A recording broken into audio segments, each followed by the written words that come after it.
इतने कठोर कदम आज तक कभी किसी प्रधानमंत्री ने देशवासियों को लेने के लिए नहीं कहे। फॉरेन मत जाओ, फॉरेन प्रोडक्ट्स मत खरीदो, सोना मत खरीदो। तो इसका मतलब अर्थव्यवस्था का काफी ज्यादा बुरा हाल है। देश ये जानना चाहता है कि हम कहाँ खड़े हैं। पता तो चले कि ये कदम क्यों उठाए जा रहे हैं, पता तो चले कि अर्थव्यवस्था कहाँ खड़ी है। केवल आदेश भर दे देने से तो काम नहीं चलेगा ना। इसके ऊपर सारी जानकारी देश के लोगों के साथ साझा करे। सारी दुनिया के सभी देश प्रभावित हैं उस युद्ध की वजह से, कि जो कदम किसी भी देश ने नहीं उठाए, ऐसे कठोर कदम केवल भारत देश को उठाने की क्या जरूरत पड़ी। इतनी ज्यादा क्या खराब स्थिति हो गई। ये चल क्या रहा है इस देश के अंदर। मिले हुए हैं ये लोग।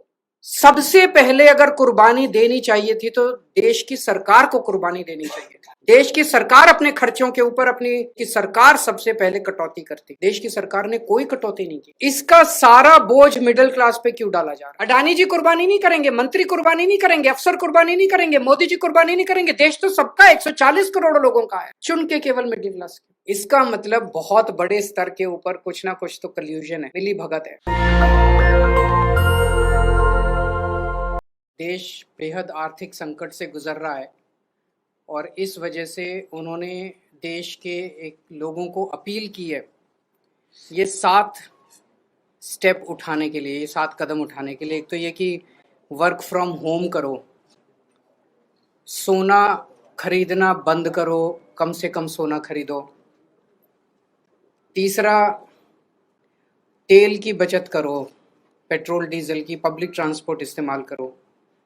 चौथा, फर्टिलाइजर्स का कम से कम इस्तेमाल करो, नेचुरल फार्मिंग करो। पांचवा, फॉरेन प्रोडक्ट्स कम से कम इस्तेमाल करो और फॉरेन एक्सचेंज बचाओ। छठा, कुकिंग ऑयल कम से कम इस्तेमाल करो। और सातवां, फॉरेन ट्रैवल बंद करो, विदेशों में जाना बंद करो। हमारे देश 1950 के बाद से अभी तक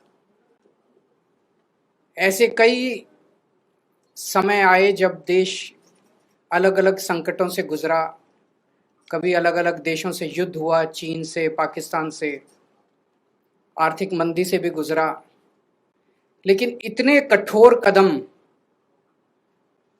आज तक कभी किसी प्रधानमंत्री ने देशवासियों को लेने के लिए नहीं कहे।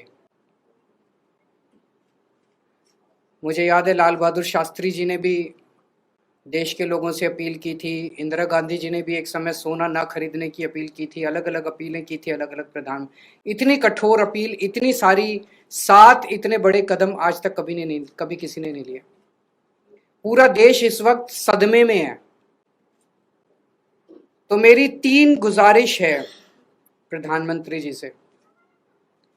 एक तो ये कि अगर आपने इतने कठोर कदम उठाने के लिए कहा है तो इसका मतलब अर्थव्यवस्था का काफी ज्यादा बुरा हाल है और यह आने वाले समय में और भी ज्यादा बुरा हाल होने का अंदेशा है। देश ये जानना चाहता है कि हम कहां खड़े हैं। आपने हमें कहा हम सब देशवासी देशभक्त हैं, कठोर से कठोर कदम भी उठाएंगे, कठोर से कठोर अपने को, अगर हमें कठिनाइयां बर्दाश्त करनी पड़ी, कुर्बानियां देनी पड़ी देश के लिए, वो भी करेंगे। लेकिन पता तो चले कि ये कदम क्यों उठाए जा रहे हैं। पता तो चले कि अर्थव्यवस्था कहां खड़ी है। केवल आदेश भर दे देने से तो काम नहीं चलेगा ना। ये देश हम सब लोगों का है, ये देश हम 140 करोड़ लोगों का है। तो प्रधानमंत्री जी से मेरा पहला निवेदन है कि वो पूरा आज हमारी क्या स्थिति है, अर्थव्यवस्था की, इकोनॉमी की क्या स्थिति है, और आने वाले समय में कुछ महीनों में या 1 साल में हमारी क्या स्थिति होने का अंदेशा है, इसके ऊपर सारी जानकारी देश के लोगों के साथ साझा करे। नहीं तो लोगों के मन में शंका पैदा होती है, अलग अलग किस्म की अफवाहें फैल रही है, कोई कुछ कह रहा है, कोई कुछ कह रहा है। अफवाहों का बाजार गर्म है। ये अर्थव्यवस्था के लिए अच्छा नहीं, अर्थव्यवस्था के कॉन्फिडेंस के लिए अच्छा नहीं है। दूसरा, हम सब जानते हैं कि ये इराक और अमेरिका के बीच जो युद्ध है उसकी वजह से हो रहा है। लेकिन इराक और अमेरिका की वजह से युद्ध जो है उसकी वजह से तो पूरी दुनिया प्रभावित है। सारी दुनिया के सभी देश प्रभावित हैं उस युद्ध की वजह से, लेकिन किसी भी देश की सरकार ने इस किस्म के ये 7 कदम उठाने के लिए किसी भी देश की सरकार ने अपने नागरिकों को अपील नहीं की है। एक भी देश नहीं है। किसी ने कुछ एक स्टेप, किसी ने 2 स्टेप, किसी ने, लेकिन ये 7 इतने कठोर कदम उठाने के लिए एक भी देश की सरकार ने अपने नागरिकों को अपील नहीं की है। इससे मन में शंका पैदा होती है कि कहीं स्थिति केवल इराक अमेरिका के युद्ध की बजाय और भी कहीं स्थिति कुछ और ज्यादा खराब तो नहीं है। हमारा देश किन परिस्थितियों से गुजर रहा है। तो मेरी मोदी जी से प्रार्थना है कि देश के लोगों को बताए कि जो कदम किसी भी देश ने नहीं उठाए, सभी देश प्रभावित हैं, ऐसे कठोर कदम केवल भारत देश को उठाने की क्या जरूरत पड़ी, इतनी ज्यादा क्या खराब स्थिति हो गई। और तीसरी बात, इसका सारा बोझ मिडिल क्लास पे क्यों डाला जा रहा है। फॉरेन मत जाओ, फॉरेन प्रोडक्ट्स मत खरीदो, सोना मत खरीदो, पेट्रोल डीजल गाड़ी मत इस्तेमाल करो, वर्क फ्रॉम होम करो, पब्लिक ट्रांसपोर्ट केवल और केवल इन सारे कदमों से केवल मिडिल क्लास बहुत देशभक्त है। जरूरत पड़ेगी किसी भी हद तक मिडिल क्लास देश के लिए कुछ भी करेगा, लेकिन केवल मिडिल क्लास क्यों।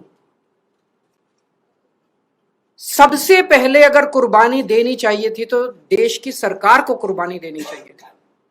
देश की सरकार अपने खर्चों के ऊपर, अपनी कंज्यूमर जो कंज्यूम करते हैं अपने खर्चों के ऊपर, देश की सरकार सबसे पहले कटौती करती। देश की सरकार ने कोई कटौती नहीं की। उसके बाद देश के प्रधानमंत्री और सारे मंत्री मिलकर अपने अपने खर्चों पे और कंजम्पशन पे कटौती करते। उन्होंने भी कोई कटौती नहीं की। सब खुले घूम रहे हैं, विदेशों में भी जा रहे हैं, गाड़ियां भी खूब इस्तेमाल कर रहे हैं, हवाई जहाज सब हो रहा है, सोना भी खूब खरीद रहे होंगे।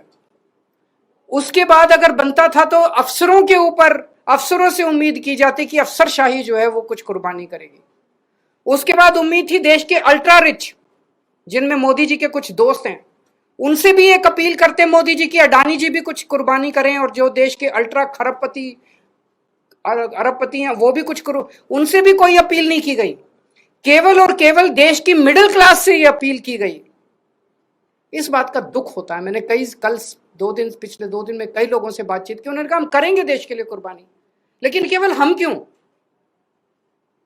अडानी जी कुर्बानी नहीं करेंगे, मंत्री कुर्बानी नहीं करेंगे, अफसर कुर्बानी नहीं करेंगे, मोदी जी कुर्बानी नहीं करेंगे। देश तो सबका 140 करोड़ लोगों का है, चुन के केवल मिडिल क्लास के।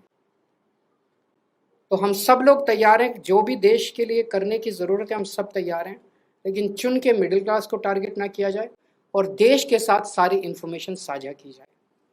अगर आपके कोई प्रश्न है तो। सबसे पहले मैं उन लाखों बच्चों को और उनके पेरेंट्स को अपनी तरफ से पूरी संवेदना देना चाहता हूं जो इस परीक्षा के रद्द होने से प्रभावित हुए हैं। मैंने भी अपनी ज़िंदगी में आईआईटी का पेपर दिया था पहले, फिर सिविल सर्विसेज का पेपर दिया था। मैं जानता हूं कि किस तरह से कठोर तपस्या करनी पड़ती है। हमारा एक छोटा सा घर होता था वहाँ पे हिसार में, ऊपर एक छोटा सा कमरा बनवा लिया था। 24 घंटे उस कमरे में बैठा मैं तैयारी करता रहता था। फॉर्चुनेटली उन दिनों में पेपर लीक नहीं हुआ करते थे। इतना गरीब परिवार होते हैं वो गरीब परिवार, कोचिंग इतनी महंगी है। कोचिंग करने के लिए कई लोग दिल्ली आके रुकते हैं, दिल्ली में किराए की जगह लेते हैं बच्चे। अपने माँ बाप, कई लोगों के माँ बाप अपनी सोना गिरवी रख देते हैं, ज़मीन बेच देते हैं बच्चे को कोचिंग कराने के लिए। और उसके बाद अगर पेपर लीक हो जाए तो उससे बड़ा मैं समझता हूँ कि धोखा किसी के साथ नहीं हो सकता। और ये नीट का पेपर पहली बार लीक नहीं हुआ। मेरे ख्याल से एक बार 17 में हुआ था, एक बार 21 में हुआ था, फिर एक बार 24 में हुआ था, और एक बार अब लीक हुआ है। 4 बार पेपर लीक हो चुका। तो पेपर ऐसे तो लीक होते नहीं है।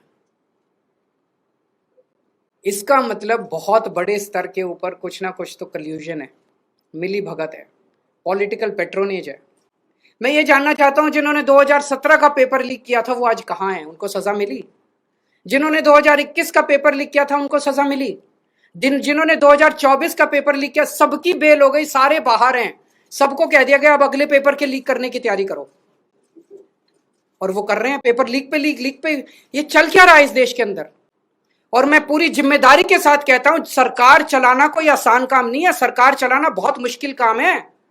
जिन लोगों से एक पेपर ठीक से नहीं होते बिना लीक करवाए, वो सरकार क्या चलाएंगे। मिले हुए हैं ये लोग। It is a case of complete कल्यूजन।